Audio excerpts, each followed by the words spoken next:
professional, bro. Conduct yourself as We're a gonna show you. professional. I'm conducting myself. Yeah. Go ahead, So you got champ. invited up here, champ. What do you think? Invited? We're the champ. What are you talking about? Absolutely. Nobody You wanted to fight. understand that, right? If the stretch ready second, the surprise. If the stretch ready surprise. That's what I'm telling you. So where you from originally? Trenton, New Jersey. Trenton, New Jersey. Yeah. You grew up there solely? Yeah. Well, I was born in St. Augustine, Florida, and shit, when I was 6, we moved to Jersey. For sure. Yeah. Was that like majority of your adolescent, growing up, childhood, all of that? Yeah. You grew up both parents, single parent? Single parent. Single My mom parent? was by herself, 6 kids, man. Okay, so you the oldest, youngest, in the middle? Second. I'm the second.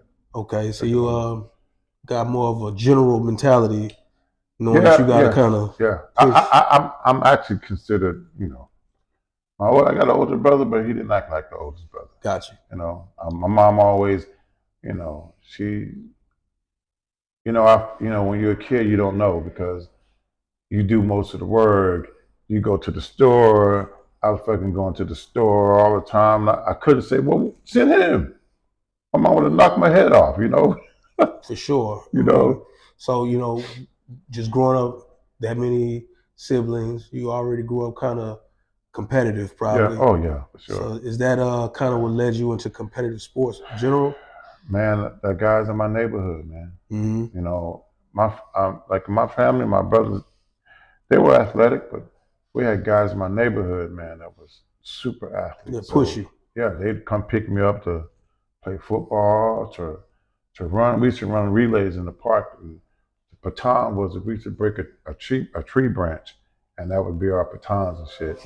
See, I would actually make mock 4x1s. Yeah, like that. 4x1s. Yeah, that's kind of cool. That's kind of cool. On the dirt, we had a gravel thing that went around the park, and we set up first leg, second leg, third leg, fourth leg, and then for football, I'm from East Trenton. Mm-hmm. East Trenton, 600 block of East Trenton. We played our neighborhood team. We had white T-shirts with East Side street football.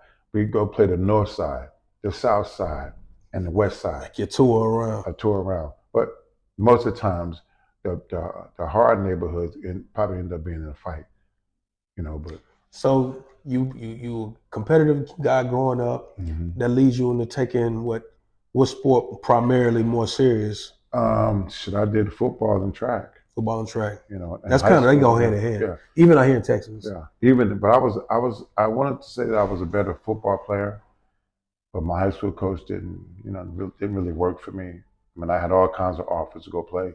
For sure. And for some reason, man, it didn't pan out. And going into my senior year, I was already pretty good in track.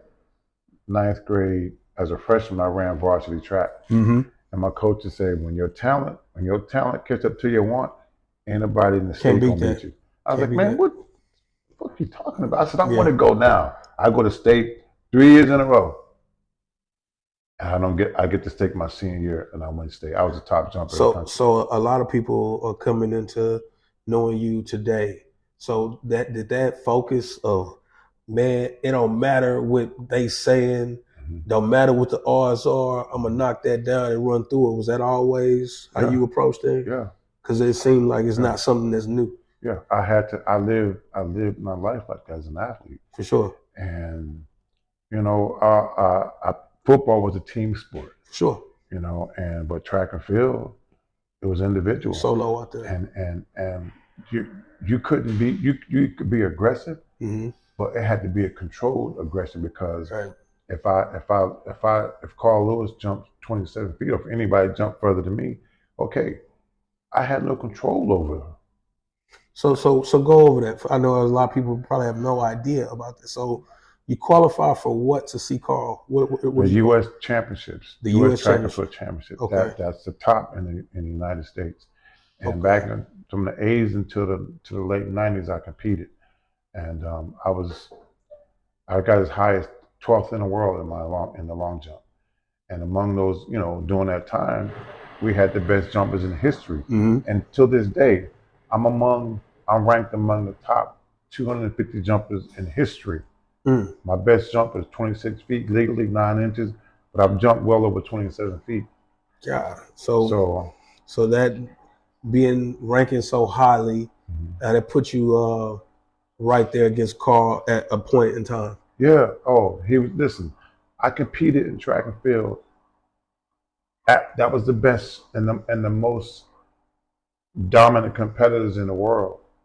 And we're not just talking about Americans, we're talking about Russians and Cubans.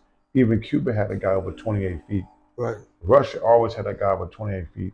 And Carl was at the top of the list. Carl, Larry Myers. So in order to make that, even the top 15 in the world, Right.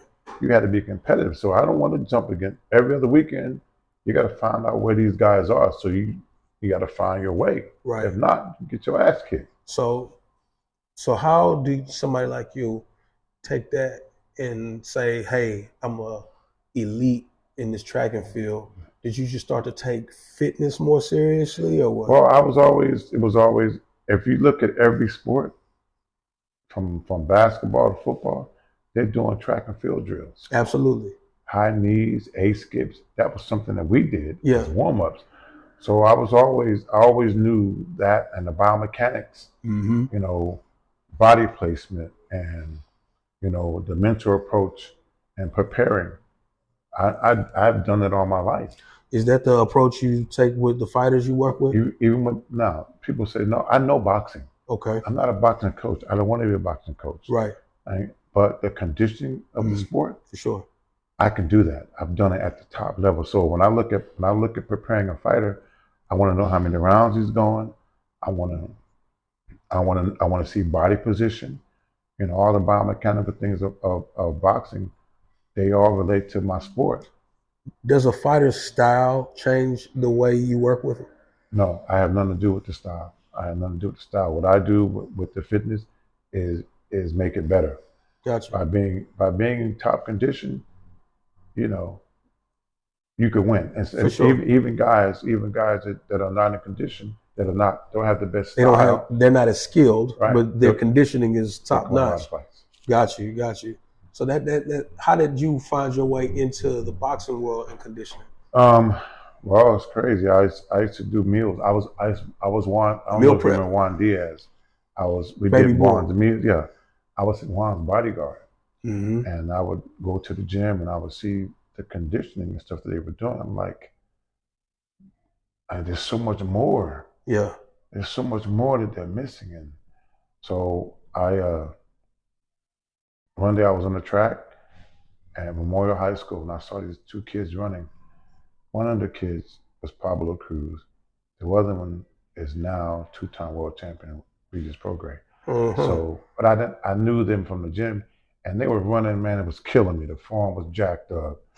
I was like, I know you guys. Like, I said, oh, y'all go to Savannah. I was like, yeah, I deliver meals for Juan, Rocky Suarez, Kermit Cintron. Ronnie Shields. They was buying my food. And I was like, man, your form is horrible. I said, do something with your arms and don't fucking run with your head back. I talked to Regis and Pablo. I said, so you guys fight, right? And I think Regis is like, yeah. I said, man, I can help you out with your conditioning. They was out there by themselves, so I knew that they were different.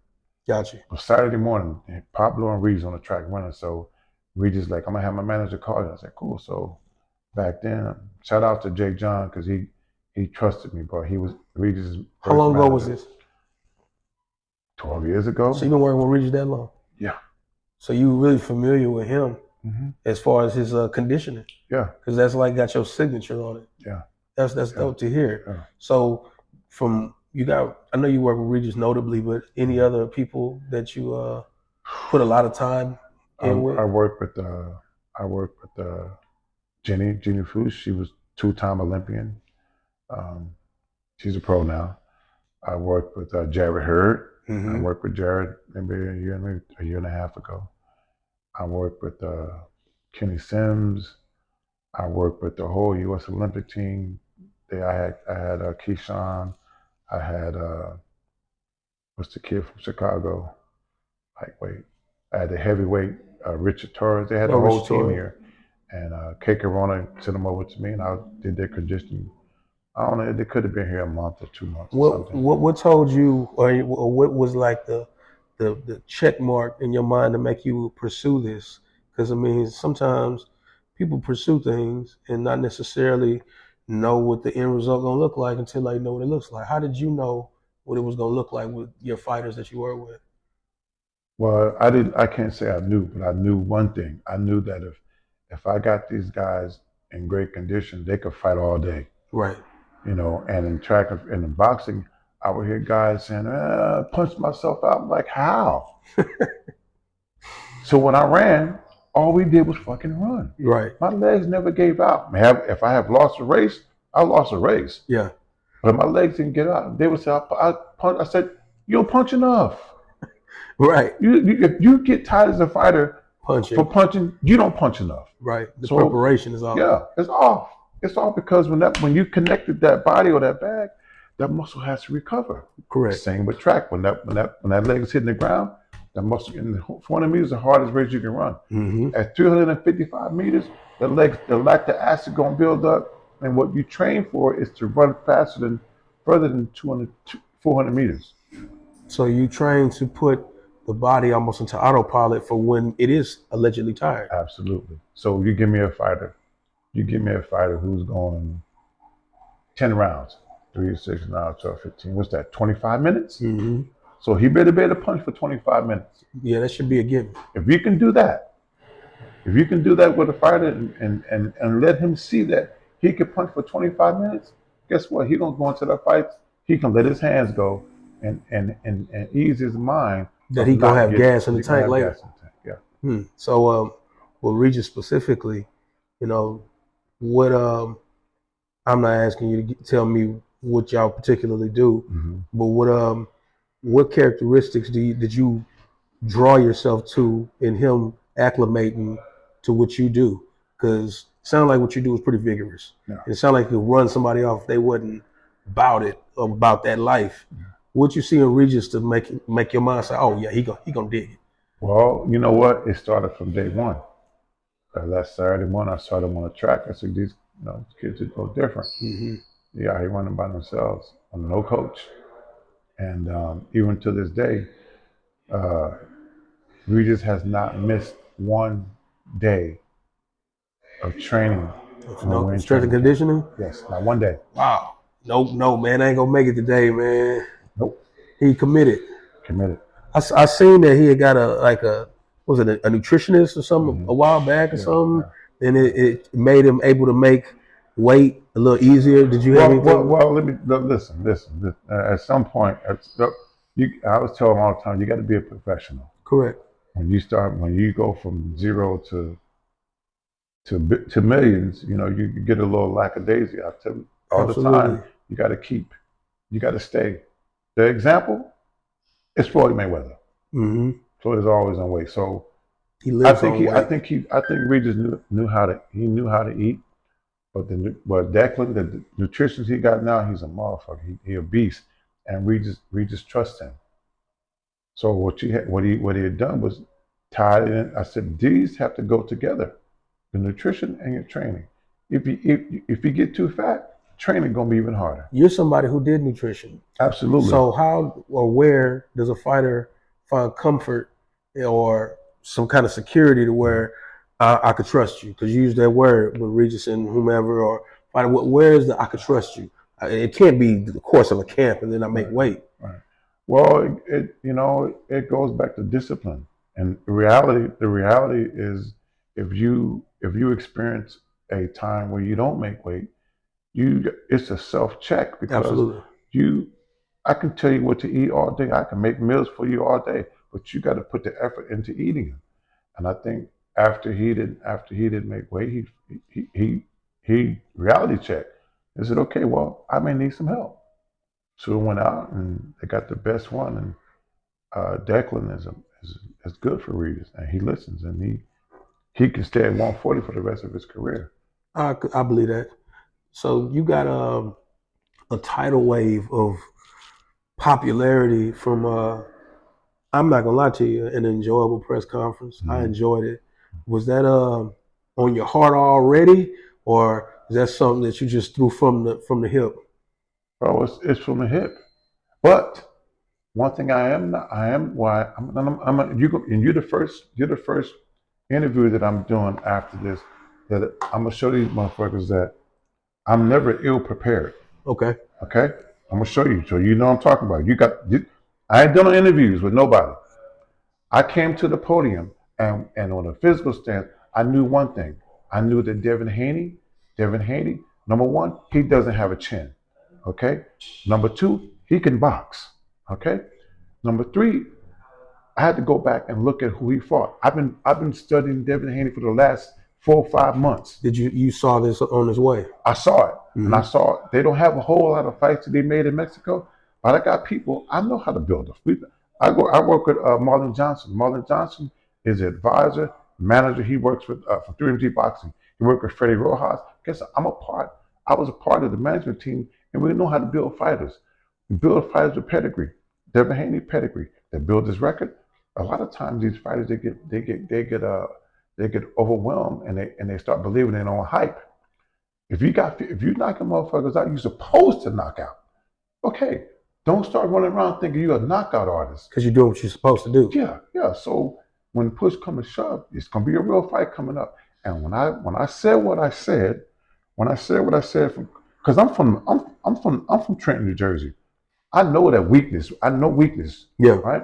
And I'm not saying the kid weak. I'm saying you perpetrating like you somebody you not. Right. So I knew what was going to happen. So we're in San Francisco. He's home. He's home. Yeah. Right. So guess what? People don't know. They thinking you running around calling motherfuckers bum ass niggas. I said, where they say that at? I said, I work at the private school. Yeah. I said, and you know why I know he went to a private school? Because I looked it up. I looked it up, so what I did know, he fought 15 people, got 30 fights. He fought 15 bums, right? Maybe some as you get to the 10th fight, some competitive, but not like Lomachenko, not like Jorge Linares, not like Jojo Diaz, not like Cambosos. They were competitive fights. But physically, he was bigger. He was a better boxer, and he caught them at a bad time. Agent Lomachenko actually beat him. I think Lomachenko beat him. Lomachenko is smaller.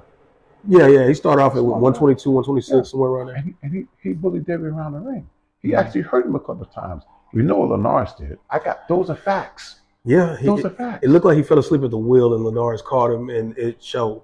Yeah. That was a fact. Jojo Diaz caught him a whole lot with the left hand. Yeah. But Diaz wasn't in no shape. So what I did, I went back and I looked. And I said, I had notes. I had my phone, and I said, what happened here is, I said, the truth is this, son. The truth, you ain't no gangster ass motherfucker. Yeah. Because I got that in me. Yeah. Your daddy. He come from the street, but yeah. I'm not knocking that you went to a private. I want my kids to have that education too. It should be celebrated. Yeah, but yes. Yeah. But don't get up here, don't come to the hood. Don't pretend. Let me get something. Yeah. Because we're gonna run your ass out of here. Yeah. Yeah. So I said, you up here acting like you a hard dude. You ain't hard. Yeah. I said, this man right here, he from the sticks. Yeah. He from the streets of New Orleans. He hard. For sure. You're not that guy. You perpetrating. I mean, he went through the Katrina situation. That's not an you easy see, thing I got to notes, do. boy. I got shit. Yeah. I got shit.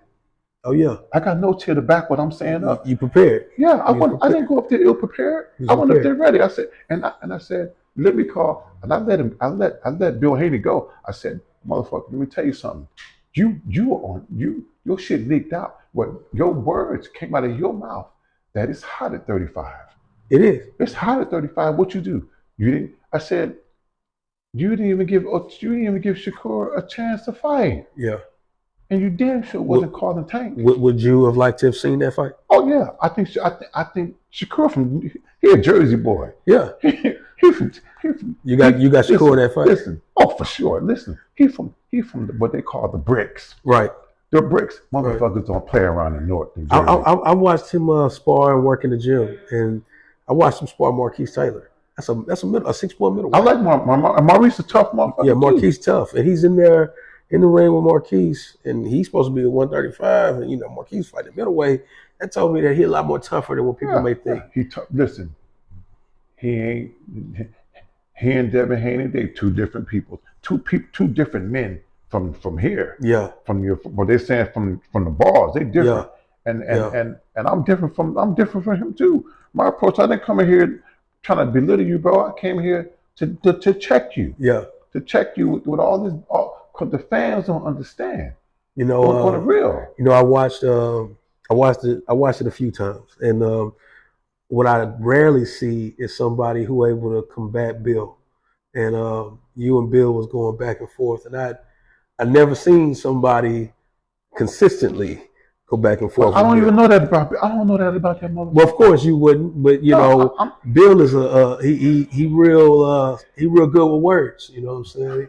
He real good with words. Well, listen. You know, I was being myself, bro. I know. And I know real men, and I recognize that. Yeah. I said, bro, I know you did what you did. Yeah. But but your son acting like he not you. After the press conference, Eddie said he would love to have you there at every single press conference they got. Listen, they can say what they want.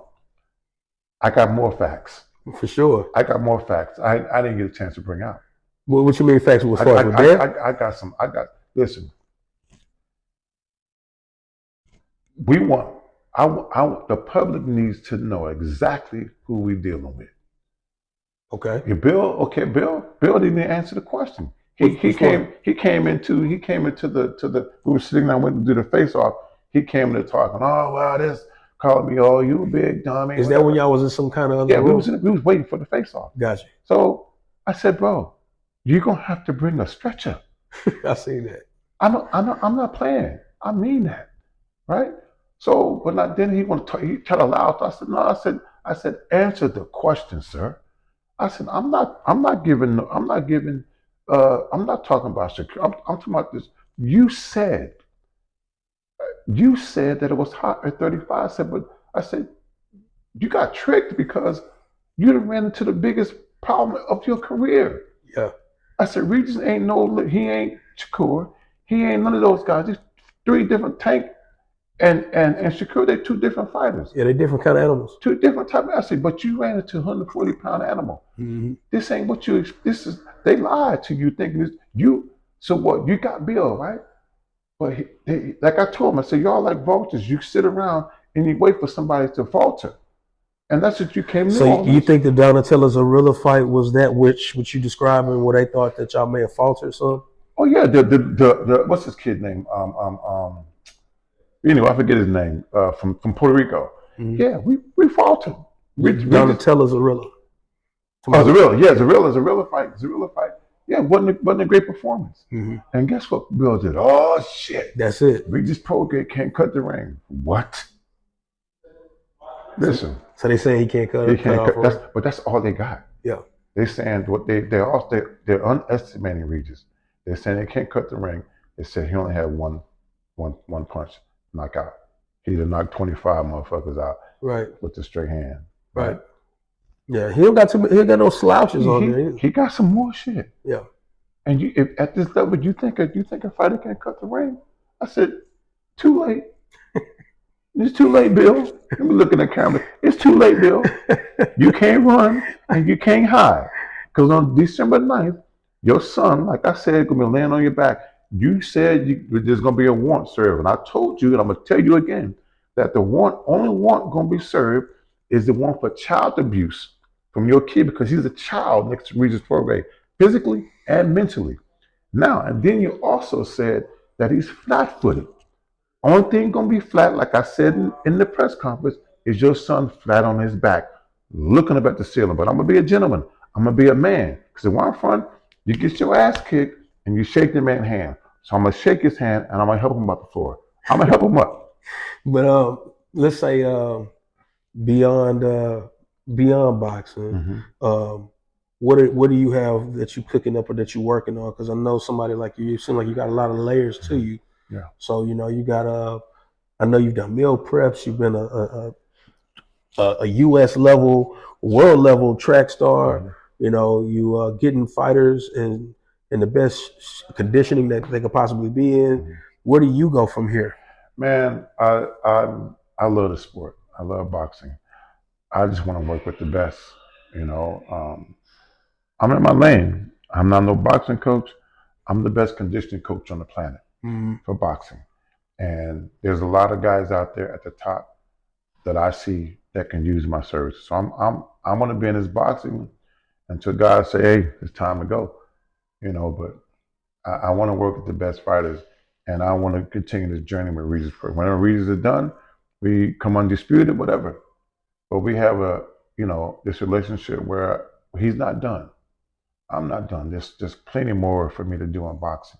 Sure. You know, Sure. so I want all the So stuff. you're going to try to explore all the options within the world of boxing. Oh yeah, without a doubt. I'd love to. I mean, I love this. Who Man, would want to be somewhere where you could travel and the way work with Eddie the was best? talking, I thought Eddie was about to ask you to Man, MC events. listen. I can do that too. I could tell. I can do that too. You give me the facts. I'm gonna speak the facts, bro. Yeah. But it's the truth. What I said was the truth. I recognize my team. I forgot two guys. I forgot to speak on Mike. Mike is our camera guy. He's a monster. And we got Declan from the Canadian nutrition guy. He changed everything. The social media is good. We got good coaches. And I told the truth to the public about Devin Haney. He got the hype. He's one of those. He's not like even Ryan Garcia. Ryan Garcia is coming to terms with, okay, I got to really fight.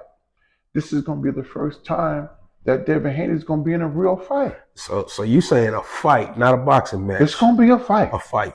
It's going to be a fight. A lot of people feel like if Devin doesn't keep it a boxing match, that's a wrong decision. Well, he's not going to be able to. Because listen, with everything changes. Thank you, Mike Tyson. Because when you hit a motherfucker in the mouth, it's going to change. Oh, yeah. Everybody got a plan until they get punched in the face. It's going to change. Yeah. We're going to keep your eyes and your ears open because they're going to have sound bites. I guarantee you, it's going to be a sound bite in Bill Haney's corner in front of his son. Just like Haney said, Dad, he's figuring me out. It's going to be, what do we do? So what did you think about that when he goes to the corner against Loma and he says, Dad, he know what I'm doing before I do it? Yeah, that's a kid. That's a kid. My daddy, I need help. What are we gonna do? Yeah, no, it's true. It's true because I got a daughter. My daughter, that's how they respond.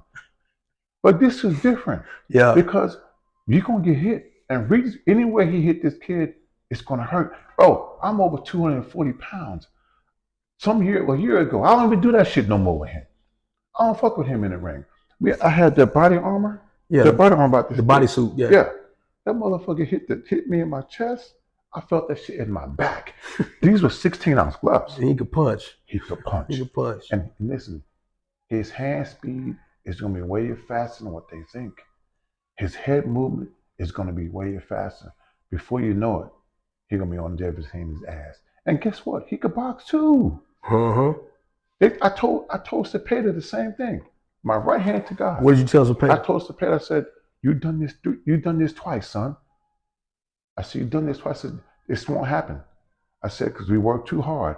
And this kid, he died already in practice. I killed this motherfucker. Yeah. And he came back on a professional level. When I say he died to the process that I set up for him. So I knew that he wasn't going to die in the thing. I said, you're not going to kill him. Yeah. I already did it.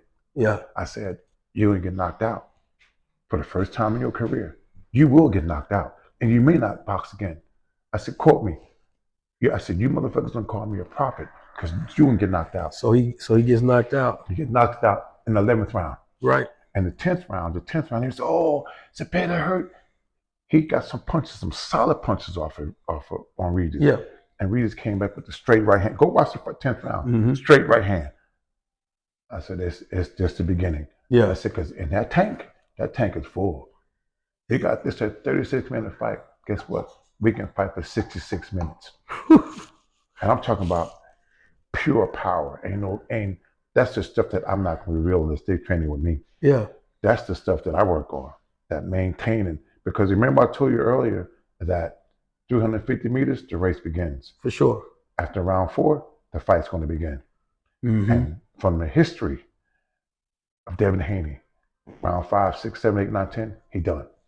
Mm. So his conditioning coach ain't on my level. So you say he done in the sense that he runs out of gas? He done. He gonna run, this gonna be worse because not only is he gonna run out of gas, maybe he may not run out of gas, but he gonna run out of physical gas because no punches gonna be stud missiles and they coming with everyone. You know how motherfuckers just pop, pop. Even though it's gonna be hard. I know he boxes from a distance safely though. He can't. It's not gonna happen. Yeah. First he's gonna he too scared. He's scared. Well, you know, scared people are dangerous. Nah, it's different. You could be scared when I'm up. And I'm gonna tell you, I remember I was a bully one time in 8th grade. Dude grew up, no, 5th grade. Dude grew up, right? Mm-hmm. Came back and asked me who. He's like, who? Remember me? I said, no. I don't remember you, man. Get out of my face. Pow! Fucking eye hanging out of my face. I don't know what's going on. I'm trying to figure out who this dude is. We fighting. The old head's giving us a square fight. And I was like, oh, shit. That's Kenny Robinson from the 5th grade. To take his lunch. So, you know, final take on everything. I think December 9th, you've single-handedly made, I don't say by yourself, but on your side, you kind of made it very interesting to where even if people didn't take things seriously or not, you gave people something to look at. And I think it's sports and entertainment. I will say that. And Bill does this on the regular. Like I alluded to earlier, it's not too many people that line up across from him and return fire. And, you know, to see that come from you, I think it made a lot of people interested in the fight. Yeah. I think we in for a good one. To say that it's probably the biggest one to end the year, in my opinion. This is going to be a good way to close out the year. So, final prediction: how that fight gonna go, man? Pain,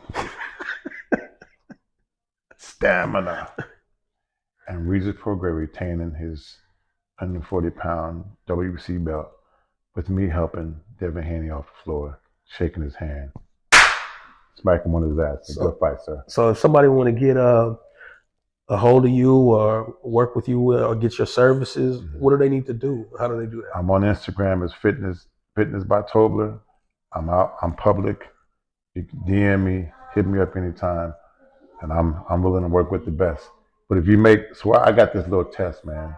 You can make 9 minutes, I'll work with you. Okay. So, as we always do, man, Behind the Hands TV, with Mo City Minutes, I greatly appreciate your time. Evans, Tobler. Thank you. You the man, dog. Behind the Hands TV. Go get it, man.